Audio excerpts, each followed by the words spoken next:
Okay, welcome to the third module, and in this module we're actually going to go in and start formatting our book.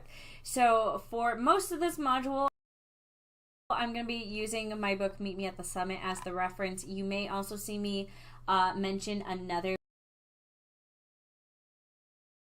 book. It's going to be one of the Marketing for Authors books that I formatted to show you a little bit more complex options. So we're not going to be just talking about novels. We are also going to be talking about formatting complex books like nonfiction books that have a lot of subheaders and bullet points, images, things like that. In this lesson in particular, we are going to be talking about your front matter. So that is all of this right here, everything that leads up to the start of your book, which is here. So I already have some filler front matter in here, but I'm going to go in step by step with you guys. So the first step of formatting your book, especially when you're using this template, is we're going to save this as a new file. So you always have this print template. So we're just going to do File, Save As, and we're going to name it after your book. So I'm going to call this Sample Edit,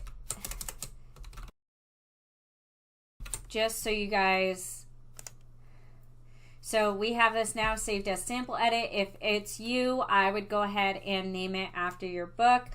You may also want to name it after a draft. So I like to do things like V1, V2, V standing for version. So version 1, version 2, version 3. That way, if you make changes and then decide you don't like those changes later on, you can always go back to it and make those adjustments. So first things first, let's get our reference file out, and that is this one, the one that is labeled Draft 8. So this is the file that I had talked to you guys about earlier. This is the one that actually still has all the front matter in it. So before we can even get into adding all this front matter in, we're going to go ahead and add in the front matter, like the title page. So if it's you, delete the title page I currently have, and then you're going to want to add in your own title page. Like I said earlier, you can do that by just literally typing it in, but it'll look better if you have like a transparent PNG of the title that was used to create your book cover. So I have that, so I'm going to go to File, Place, and I'm going to go find that. So here we have, this is my title page, which just says Meet Me at the Summit. I'm going to hit open. You can see it's on my mouse, and I'm going to drag and I'm going to drop, and I'm actually going to go ahead and we can make that a little bit bigger. And then again, I like to hold that shift key down to make sure it doesn't warp as I try to make it bigger. And the big thing with this is that you want to make sure you leave room to sign your name. So this is the page that you know, if you're autographing books, this is the page you write your name on. So leave room for yourself to write your name and maybe even write a nice little message. And I'm just gonna make sure that we're center here. And then next we're gonna do the copyright page. So for me, I usually just have the copyright page created somewhere else, like a Word document. So I'm going to delete this and paste in the copyright page that I had pre-prepared. And then here you see that these have hyperlinks. So I'm just going to remove that by going up here. This is the text color. I'm going to change it to black and then remove the underline.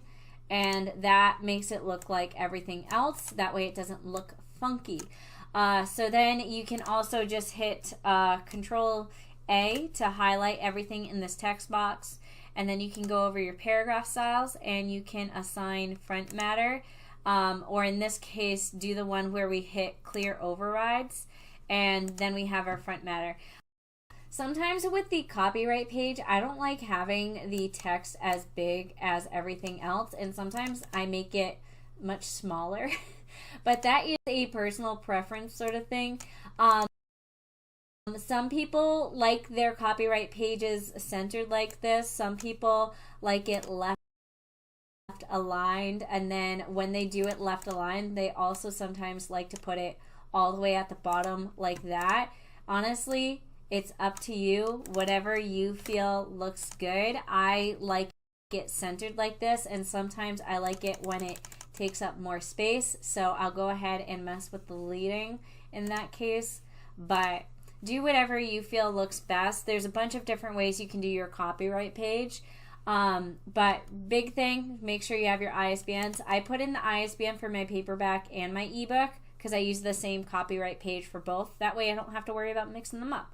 And then again here we have our second title page.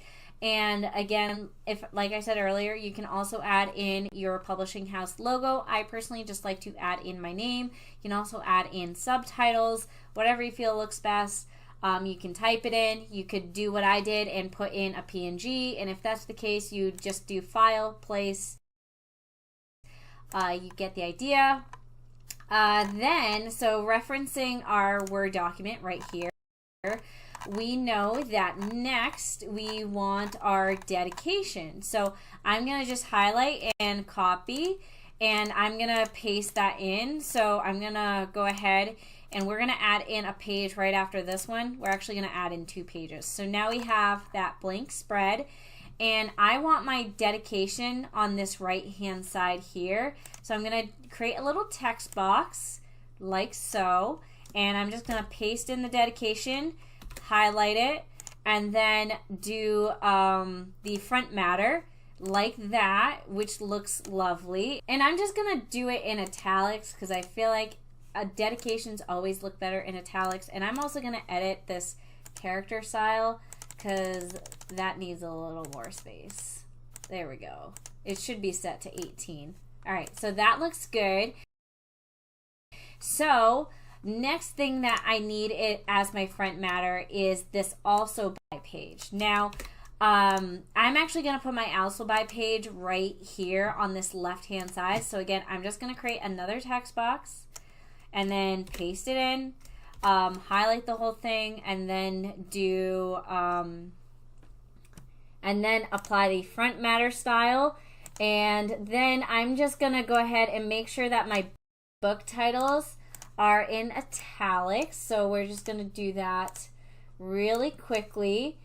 And then I'm going to do this in bold like so. And if you want, you can also like move things down to however you feel looks best. And then of course, if this were an ebook, you can also go above and beyond and make sure that these are all hyperlinked to the books to make sure that people just need to click on them. And also, I just realized these are missing the last 2 books in the Marketing for Authors series. So if I was actually formatting this, I would make sure to add in those books, which actually I should probably do anyways. So referencing our Word document, let's scroll down. Next, we need a call to action to sign up for the newsletter. So I'm just going to copy that. And we are again going to add in another 2 pages after this one. So right there. We're going to do the newsletter call to action right here. Going to highlight it. Going to do the front matter right there. And then you can do a little bit of extra formatting if you want to get fancy. So we did that in all caps, made it bold. You can even add a little extra space. I have a custom bit.ly link where it's easy to type in, where it just says Mandy's newsletter, so it's easy to remember. But again, on an ebook, you would make this hyperlink, but we'll get to that when we get there. So now we're going to go back to our Word document, scroll down, and we see that the next one is labeled the trip ahead. So I'm just going to copy that. And again, another text box, which is right here, and we're going to paste. And rather than doing front matter, which we could do, I'm actually going to do it as chapter header. And then I'm going to change the chapter header to what the font is for my book, which I know we technically did when I was teaching you everything, but here we go. There. So now it's in that cute font, and I want to add in the map that I had designed. So I'm going to go File, Place, and I'm going to go ahead and find that map. So here we have the map that I created, and I'm just lining it up so that it's within these little purple lines that we've got going on. But again, please note this illustration is in black and white because the interior of this book is going to be in black and white. So we have all of our front matter, and you can adjust things as you would like. And then from there, we again just make sure that our book starts off on the right hand side page, and like I promised earlier, it's very easy to tell where the right hand side page and where the left hand side page is. But we've got all of our front matter ready to go. Really, I find this is the most annoying part to do because it tends to be the one that requires the most heavy lifting in terms of formatting, like doing the individual highlighting of things and formatting of things. Because you'll notice later on that once we get started into the formatting of our book, it's actually very quick and easy. So let's end this lesson and move on to the next one, which is the book itself.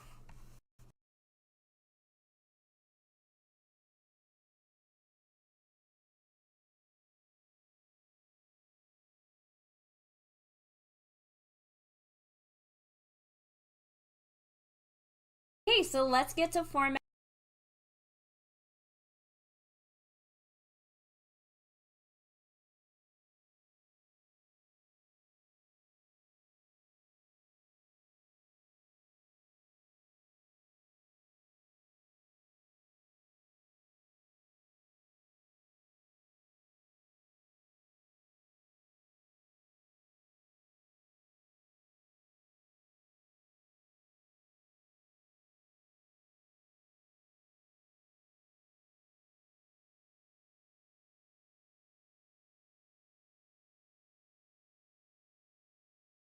One of the things I did off screen, because we kind of already did it, but what you need to make sure you do before you start formatting is go ahead and update those parent pages like I showed you earlier.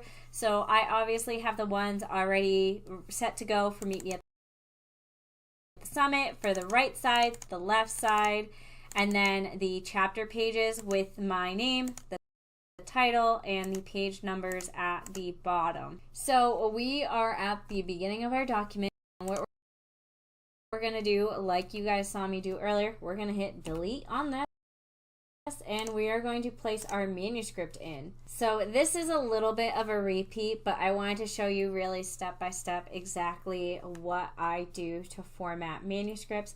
So again, we just have the manuscript loading in. We can see it loading in right here, and it just popped up on my mouse. So I'm going to drag and I'm going to drop. And the first thing I do is that I actually do the Control A to highlight the entire thing, including what is not even seen inside this little text box. And then I'm going to go to paragraph styles. And the first thing I do is apply body text to everything.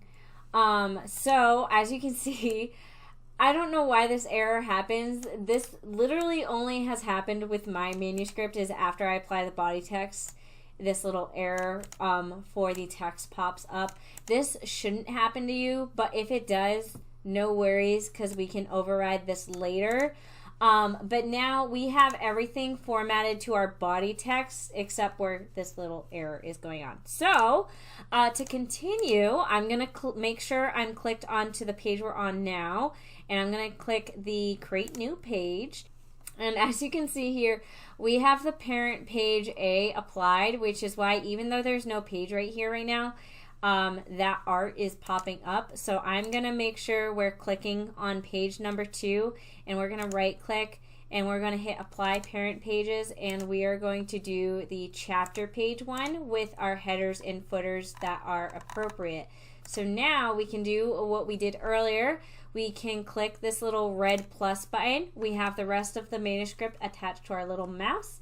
We're going to hold that shift key and we're going to do one single click, and you can see it's loading. We're going to let it load, and it auto fills out the entire manuscript. We can see that the manuscript right now is 324 pages.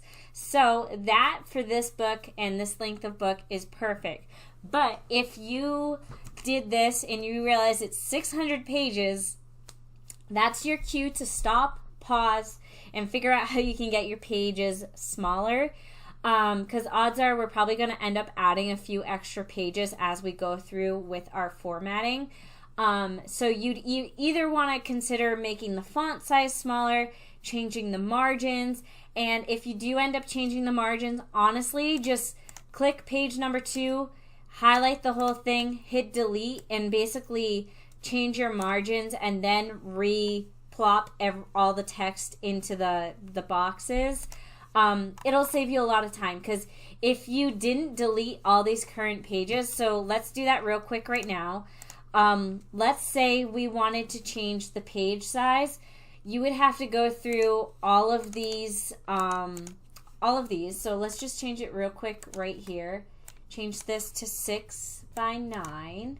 Because I showed you guys how to do that earlier. I'm not going to update the headers and footers because this is just an example. You can see that what has happened is that all of these text boxes are out of place. So you'd either have to go through and manually resize every single one, which is just ridiculous. What I'd recommend you to do is click page 2 through to the end, hit delete, say okay. You're going to delete it. And then what you're going to do is we're going to go back to this chapter page right here. And we're going to hit that plus, and we're going to hit the shift key and a single click. And now we've got the larger 6 by 9 size, and it pasted it all in there very nicely. But again, I don't want 6 by 9, so don't mind me as I just undo all the work I just did for the sake of showing you guys an example. Okay, so we're back to where we left off. I'm at my 5.5 by 8.5 size again, and this is where we're at. So, like I said, the body text has been applied to everything. It looks beautiful. We can see that we still kept some of our italics in there. I will say sometimes InDesign can be a little funky. So double check that you kept all your italics. That is what this reference file is for. If you have a book that has a ton of italics and it's important that those italics stay in there, just reference your Word document to make sure you don't lose any of that formatting in the process. It's a pain, but it does happen sometimes. So now we're gonna go in and we're gonna start formatting. So I'm gonna highlight this chapter 1 and we're gonna apply the chapter header style. Now, as you can see, because I've got this little red error message popping up for, I don't know why, I really don't know why it pops up. It doesn't like it. So I'm gonna hit the clear character styles, and that fixes the issue right there. And then I'm gonna do one little paragraph tab, and that gives me the comfortable amount of spacing that I want. And then I'm going to click on this first paragraph, and I'm going to hit drop cap. And then another thing I'm going to do, I'm going to actually go ahead and change the drop cap style. So I'm going to go into the character styles and edit the character style 1, which I know is the one that's being used. And I'm going to change it to the same font of this right here. And there we have it. I think that looks super cute. And one thing I like to try to do is make sure that my drop cap isn't bigger than my chapter title. So I'm going to go back into my chapter header right there. And I'm just going to make the size a tad bigger, but like not too big. Okay, so there we have it. In our spacing, I would say there's a little bit too much space here. So I'm just gonna do that to here. You actually see this is a guideline that I created. That's actually what all these lines are for in the template, is that I like to have my chapters start here and my chapter titles to start either on this line or on this line. But that's just a guide. You don't have to follow it verbatim, but that's what those little blue lines are. So we can see we're looking good right now. We've got a beautiful chapter header. I just have to remember to hit that little enter button once, And I'm just going to scroll through and make sure things are looking good. I'm going to get rid of these extra tabs where I don't need them. If for some reason you don't see these paragraph symbols, you just have to go see this little view options button, hit that, and make sure you have the hidden characters turned on. That will allow you to see all the little paragraph symbols and the enters and all of that. So basically, this is what you're going to do is you're going to highlight the chapter, and then since I know I have to hit clear character styles, I'm going to do that. And then you hit enter, and then you hit drop cap, and then you can see that at this point all we're missing is that art. So I'm gonna make sure I see where we are on our pages panel, and we are right here on page 10. If you really want, you can double check your work, but after you get used to InDesign, you'll be able to easily spot where you are on this pages panel.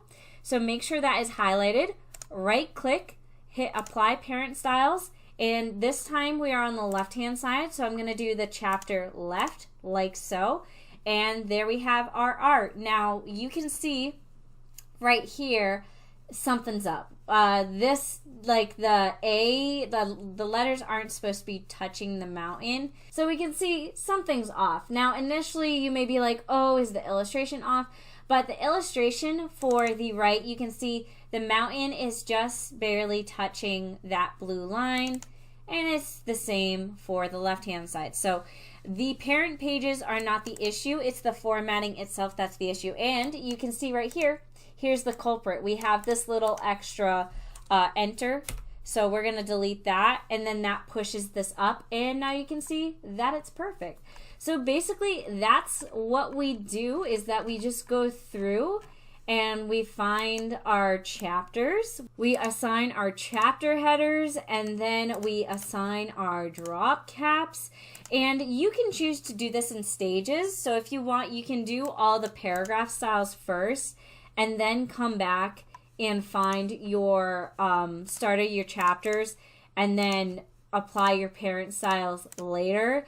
It's really up to you and how you feel like you want your workflow to go. But that is, the basics of formatting your novel. It's very easy, and I love it because it's something that becomes a little brainless after a while. And I watch TV while I do this. I catch up on podcasts. It's very easy, very nice. So this is the most basic type of formatting. You can see that we did a lot of work leading up to this, but now that all this prep work has been done, it's very much just clicking away and very, very fast work. So in the next section, we're going to be talking about something a little more advanced, which is widows and orphans. But we'll get into that in the next lesson. All right, let's talk about widows and orphans. This is a slightly more advanced formatting, but something that you should know about, and will kind of make your manuscript look significantly better. Now, widows and orphans aren't something that you are required to do, but it is nice to do, especially for certain circumstances. So, lucky for you, on this page we have not one but two examples. We have widows over here and we have an orphan over here. So I'm going to start with widow. So widow is just a name for what happens when you have one word that is all by itself on a line. So this is a widow. It's all by itself. It's sad, I know. So on the other hand, an orphan is this. It's a word that's on a line, but it's also on a separate page. So this word is supposed to be over with this paragraph, but it's all by itself. So it is an orphan. Why do they call it that? I don't know, but it's kind of funny. So how do you fix it? There's a few different ways that you can fix it. I've seen some people go like this to extend, but you kind of have to extend it significantly to get that word to bump up, and I personally think that's kind of an unprofessional way of doing it. I've seen some people change the font size, which I think also isn't your best bet. I think your best bet is to go and change the tracking. So this right here is your tracking. If you hover your mouse over it long enough, it will eventually tell you that it's tracking. But tracking is just adjusting the space between the line. So if you can do one of two things, you can either add a friend to the widow, aka make it so 2 is pushed down to this line, or you can make it so it is pushed up to this line. So if we decrease our tracking by 10, you can see that it goes right up here and it looks great. Or going back to 0, if we increase to 10, it makes it so 2 is over here. I personally feel like the best look is getting it smaller, but that's the quickest, easiest way to fix a widow. Now let's go over to our little orphan here. So I honestly, like, widows don't bother me nearly as much as orphans do. And sometimes you can't always fix orphans. Sometimes it's gonna just, for the life of you, you won't be able to get it to go on to the previous page. But in this case, this is actually going to be super easy because we have one singular short word and the rest of this paragraph is pretty beefy. So we can adjust our tracking -10 and it fixes that super easy. Another option you can do is you can add extra. So I increased it to 40. Personally, my limit is 30 in both directions. So I never want to do less than -30 or more than 30. 30 is my limit because then after that it either gets hard to read or it looks like it's too much spacing. But sometimes, in my opinion, even having like a couple lines like this, I'm still not in love with that. Like, I rather have a full line that goes across the top. But sometimes you can't fix situations like this. But the biggest thing is if you can fix those singular short words, that's going to be the best thing that you can do. So what you do as you go through is that you kind of scroll through and see we have another widow white right here, wink. Now wink doesn't bother me as much. Like I said, I'm not hugely bothered by widows. I'm only really bothered by orphans when there's like this one random word at the top of the page. So I don't always fix widows, especially if they're for longer words.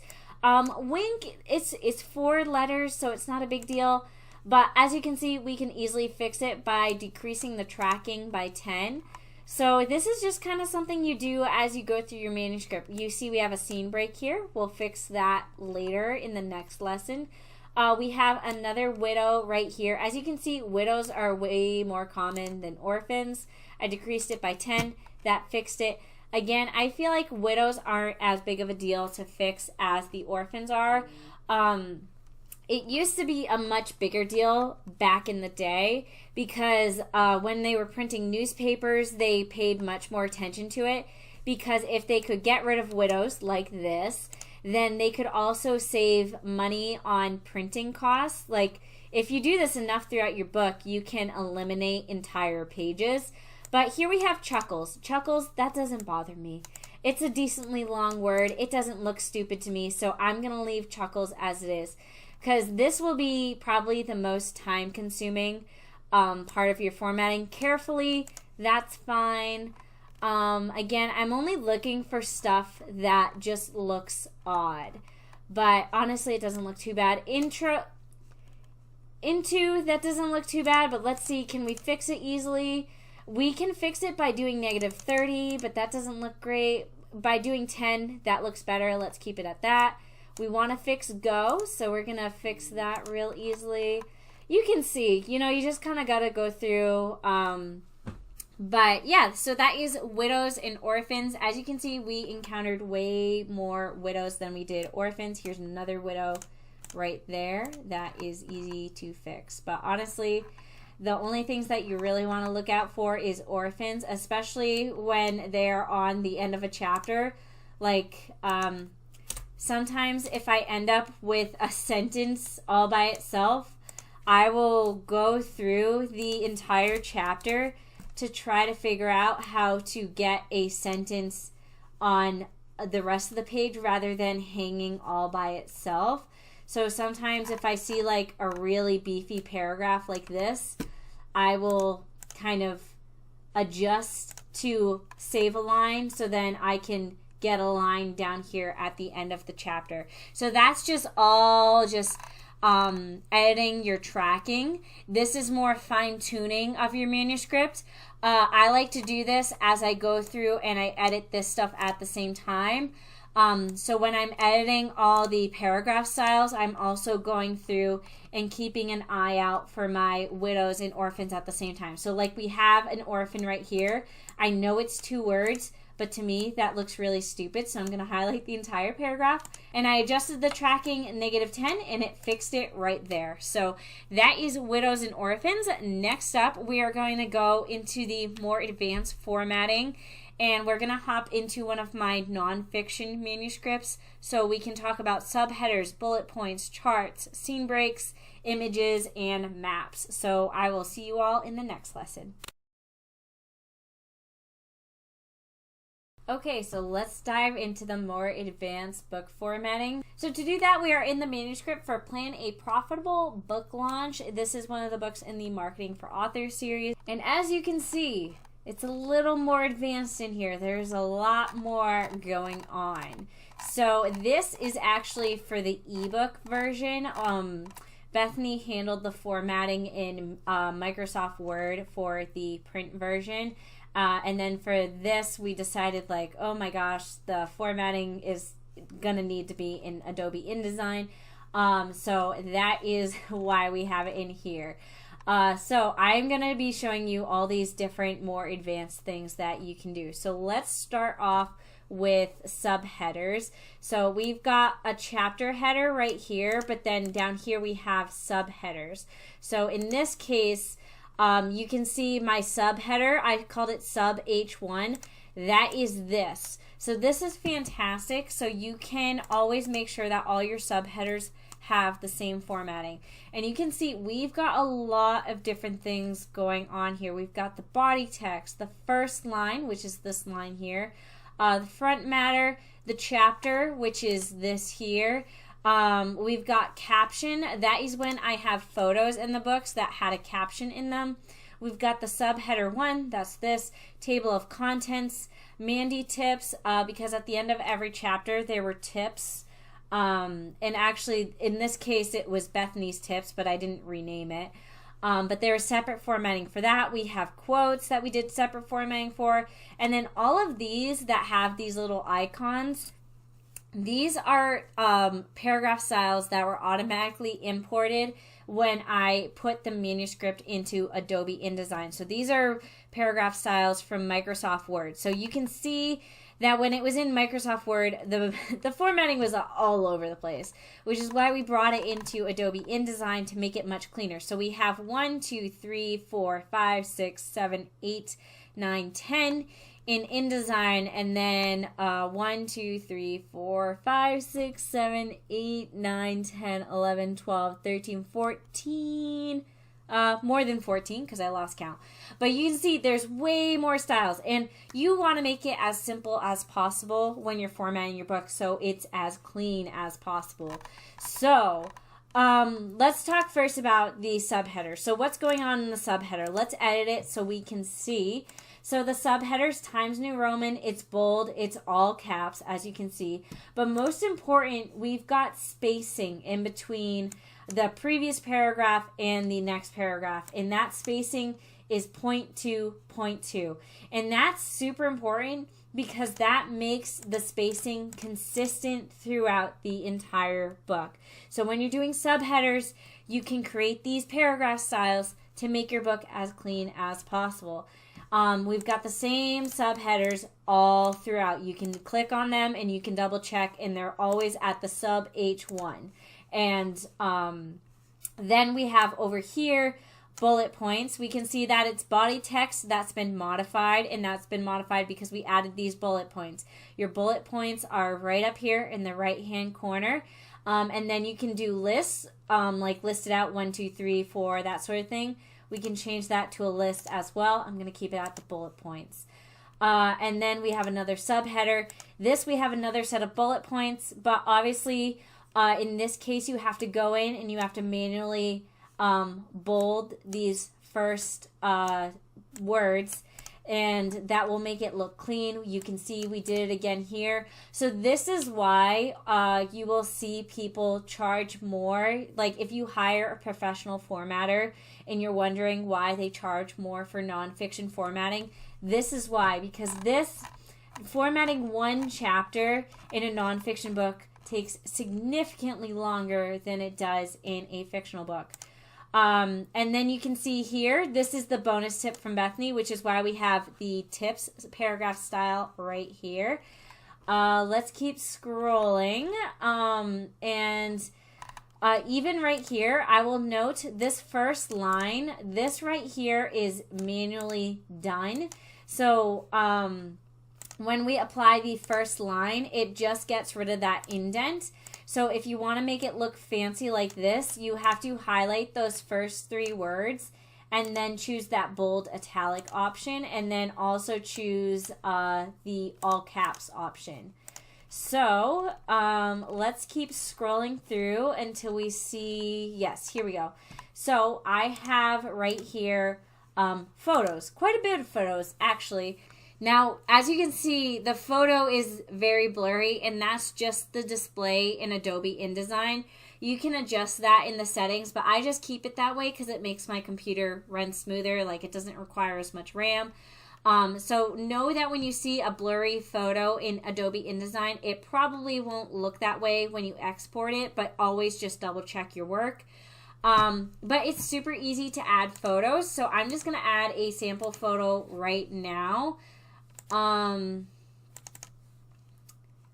I'm going to add in this map real quick. So I have the map stuck to my mouse, and let's say I want to add it in right here. So I'm going to create that bounding box, and I'm going to see this little blue filled in dot. We are going to anchor this to the text. So I'm going to click and drag, and you can see that there's this little T that has formed, and I'm going to put it behind the last word in the paragraph we want it after, which is right there. And then next we are going to go up here, and this is kind of how our object acts with the text in the document. So right now the text goes straight through. There's no text wrap, which you see. You can also do wrap around the bounding boxes. If the photo was smaller, if the photo was smaller, we would see how it kind of wraps around like that. I personally like when it just kind of, it's called jump object, where it's the text, the object, and then the text. But you can do it a bunch of different ways. Make sure when you move around your object that you have it on the blue box, not the orange box. The orange will move it within the bounding box, whereas the blue will move the bounding box itself. So let's say we want this map right here, but as you can see, it's really close to the bounding boxes. Like, say this is an image that took up the entire bounding box. Like, let's just zoom in. Again, I have the orange box selected so I can edit the image rather than the box. Like, you can see the orange right there. So that's way too close. So what we're going to do is we're going to click on this, and we have this little text wrap option that popped up automatically. If this little option doesn't pop up, like, I'm going to X out of it. So how do you find that little text wrap option? You're going to go to Window, and here it is right here. These are all your different tools. So if you can't find a tool, it is under the Window option, and some of them, like the type and tables ones, are within, you know, that. So let's go to text wrap. So that pops our little box up, and we've got this option selected. This is how much space you want around your text. So we have this little lock icon. So whatever we do to one of these will apply to all of them, and you just saw that happen. And just see how just 0.1 adds in a nice little buffer of space, and you can play around with it until you feel happy about the result. So that is how you can add an image and how you can have it wrap around it nicely. You can also add in tables So I have a screenshot of a like Excel sheet right here because I had a very specific example. But let's say we want to add in an actual like table. And I'm going to go to the option up here, which is Insert Table. And this is where we can decide how many rows and how many columns we want it to have. So just for this example, we'll do 4 by 4. And here we have our table. So we can, start typing in our table and adding, extra space. You can do whatever you want. And then if you decide you don't like it, you can also just plain delete it.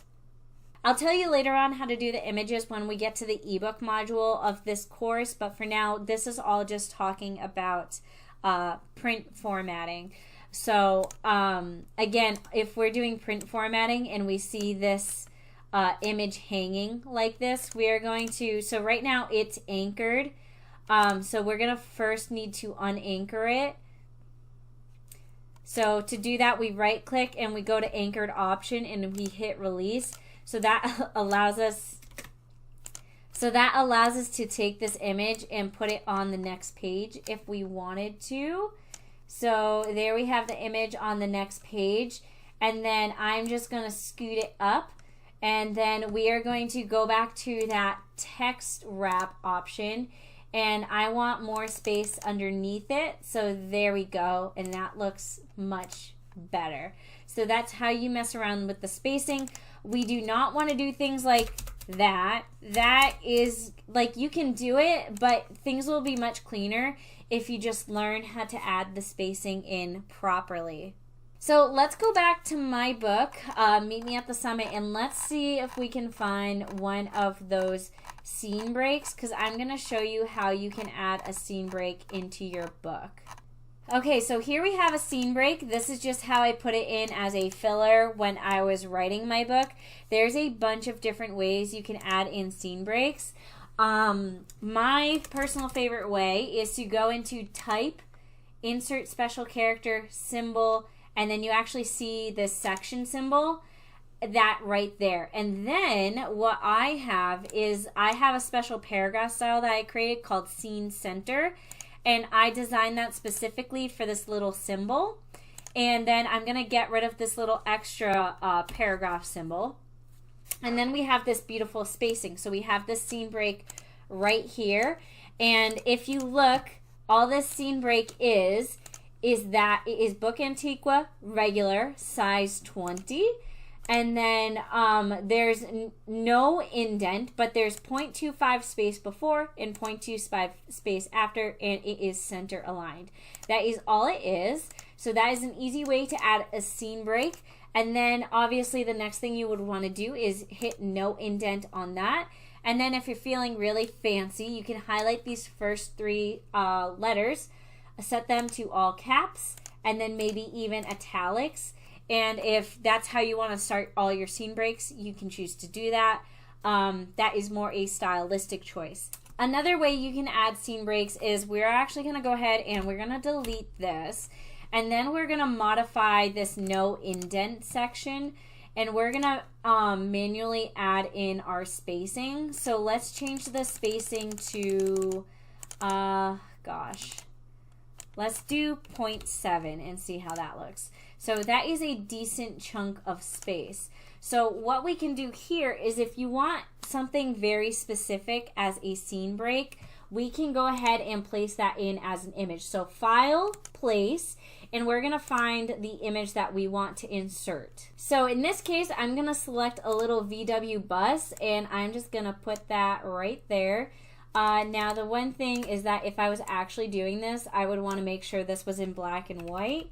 And then you just center that. And how cute is that? We have a little VW bus as a scene break. So that is another way you can do your scene breaks. And then what I do in that instance is that I will go in and I will add my scene breaks in later. And I will copy and paste in my scene breaks to make sure that they are all the same size. And then that's where this little center guideline comes in hand, because this makes me this allows me to make sure that my image is perfectly centered, as you can see. And if you wanted to, you can also anchor your text like I showed you before. You can see that little anchor. Anchoring your text isn't super important when you're doing print formatting, but it is very important when you're doing ebook formatting. So it's not bad to have that as a habit that you have when you're doing your print formatting. The last type of scene break that you can do is if you have a font that has special formatting, you can do that as well. So I believe I have a font called Tattoo. Yeah, Tattoo Piece. I have a font called Tattoo Beast Ornament. And that I know is all just symbols, so I can test them out. And as you can see, that's very small. So I'm going to do the scene center. And then I'm going to edit the style to make it bigger. We're going to need it much bigger. But see how we have this nice symbol now? I'm going to get rid of that extra space. I'm also going to get rid of the space in the no indent style that we had created. Going to change that back to 0. And then I'm going to go into the scene center style. And now I'm going to mess around with the spacing before and after until I feel like it's looking good. So yeah, that looks pretty good. And then if you want to just preview it, so see this button right here, it's called preview. Just hit that. And then you can preview how it looks right there. So that actually looks very nice. The only thing that's bothering me at this point is this is technically an orphan.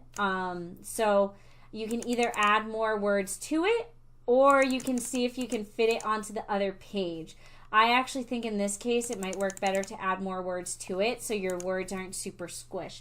But if you're looking for a place to get fonts like this, just go to one of my favorite options is Creative Market. Let me bring that up for you guys. So here we have Creative Market. This is one of my favorite places to shop for fonts and other things. You can shop by category or you can search things. Like you can do stylized fonts. Those are always really fun. But you would want to look for something that is ornamental. Like this one we have is called Ornament. So I'm just going to copy and we are going to paste Ornament into fonts. Make sure you have the font option on. And you will be able to find all these different fonts with ornaments. But sometimes they can call font ornamental as well. So just double check, click on it and see what it looks like. So you can see it has an ornament option. Just know some of these fonts can be very expensive. This is a favorite place of mine to shop for fonts, but it's not where you have to shop for fonts. Just whatever fonts you do buy and purchase, just make sure you have the commercial rights to them. That's the biggest thing, is making sure you have the commercial rights. Right now we're still stuck in the preview version, so I'm going to click this button, which is just to bring it back to the normal where we have all our pretty guides. So at this point, what do you do if you want to add in a map? It's actually very easy, as I'm sure you've kind of figured out by this point by seeing how we add in stickers. I just added in 2 pages after this front matter and then right before the book itself starts. So if you're creating a map, basically what you want to do is you want to design a map that is going to take up the entire bleed section. So you want to know what the size of your book is. So we have a 5.5 by 8.5 book. So that means the width of this is 11 by 8.5, but then you want to keep in mind how big the bleed is. So in this case, we know that the bleed is 0.25. So also add in 0.25 onto your measurements. So just keep that in mind when you're designing a map or you're hiring someone to design a map. You can illustrate it yourself in Photoshop or Procreate, or you can even give it a shot in Canva, or like I said, you can just hire someone. And you can either plop it in as 2 separate files, like one for this page and one for this page. It doesn't really matter. All that matters is that it fills the entire section from bleed to bleed. And then also keep in mind that in here, which we call the inner margins, you don't want any important information in the inner margins. So kind of keep that in mind when the map is being designed. Some people are tempted to put like the prettiest part of an illustration in the center. don't, because it will get lost in the pages and it will look funky. So that is it for the more advanced formatting. It may seem like a lot right now, but you will get used to it the more you are in Adobe InDesign, and you will start kind of doing your own thing and realizing what you can and can't do in terms of formatting. The last bit of advanced formatting we're going to talk about in the next lesson, which is page numbers, which is editing all this information over here.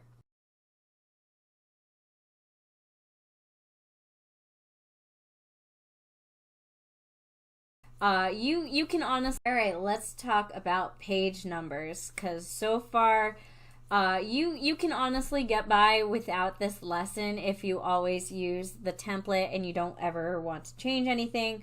But in case you ever do want to change your page numbers or anything like that, we're going to talk about it now. So in our document, you can see that chapter 1, which is right here, it starts with the number 1, and then everything before that is Times New Roman. So how do we go about changing that if we want to? And it's actually super simple. So we are on whatever we want to change. So let's say we want this to change with the actual number. So we are at page number 1, 2, 3, 4, 5, 6, 7, 8, 9. So this is technically page 9 of the document as a whole. So if you wanted that to start with page 9, there's an easy way to do that. So we're going to right click and we are going to go to numbering and section options. And then that is where we see this, where we can change where the page numbering starts at. So instead of 1, we can just hit 9 and hit OK. And then you see all of that change. Super easy. And then you can see it change down here as well. So you can also change what type of numbering. So going back to the numbering and section options, we can change the numbering is set for just the regular 1, 2, 3, 4. But we have all these other options as well. You can see the Times New Roman, ABC in lowercase, ABC in uppercase, the uppercase Times New Roman, lowercase Times New Roman, lots of additional numbers. So that is how you can do that right there. So we can also change that here. So let's say we wanted to change this to be the uppercase Times New Roman. We just right click, numbering and sections. Going to change that to uppercase and hit OK. Now, what if you wanted like, so sometimes with nonfiction books, you're going to have like a forward, and sometimes you want your forwards to be in the Times New Roman, while you want the rest of the book to have the page numbers in the regular numbers. So in order to do that, let's go to our parent page, and we're going to duplicate this.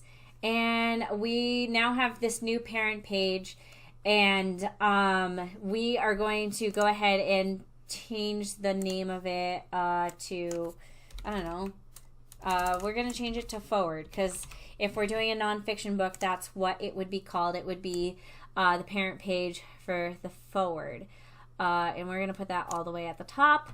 And yeah, so you can see even the letters changed. We have it now at E. We are going to pretend that chapter 1 is the forward. Chapter 2 is actually chapter 1 now.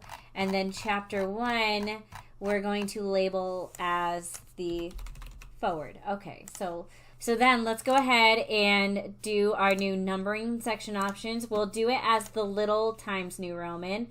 And we'll have it start at 1 in this instance. And then we'll go to chapter 1, and we're going to right click, do the number and section options, and do the regular 1, 2, 3. And if we have it for automatic page numbering, it'll just do whatever the page number is. But I want it to start at 1, so we're going to do that. And click OK. So we see that it now has 1, 2, 3, 4 for everything afterwards. And you can see that because it's also a new numbering system, InDesign was automatically like, oh, that needs to start on the right-hand page. So I'm just going to add in another blank page. So I'm just going to go ahead and make sure that we apply the blank parent page right here, just to make sure that everything's nice and clean. So we have chapter 1. I'm going to apply the parent page for that beautiful chapter header art. And then we have 1, 2, 3. And then everything before that is those little Times New Romans. Very nice. So that would be our forward in like a nonfiction book. And then everything before that is blank. So that is how you do your more advanced numbering options for throughout the book. So let's say you accidentally deleted your page numbers that are at the bottom of the pages here. So first you want to create a little text box. So there you have your text box, and then you'd go and make sure you're in your text box. Go to Type, Insert Special Character, Marker, and then Current Page Number. And then just format that however you will. You could have it be all the way up to the side because we haven't done that yet. So let's get rid of the indent, and we have a page number off to the side. I'm going to copy and paste and put that on the other side. And now instead of left align, we're going to do right align. And then just hit preview, which is this button over here, to see what it looks like. So that's what your page numbers would look like. And let's look at it in the book. Yeah, so now we have our page numbers off to the outside margins. So that's another option. So you can just play around with things and do what you think looks best. So that is advanced page numbering. Next up, we're going to go to formatting the end matter of your book. All right, it is time to format our end matter. So I'm at the end of the book. Please know I have not formatted this entire book, so some things look a little wonky. I just jumped straight to the end so we could get to it.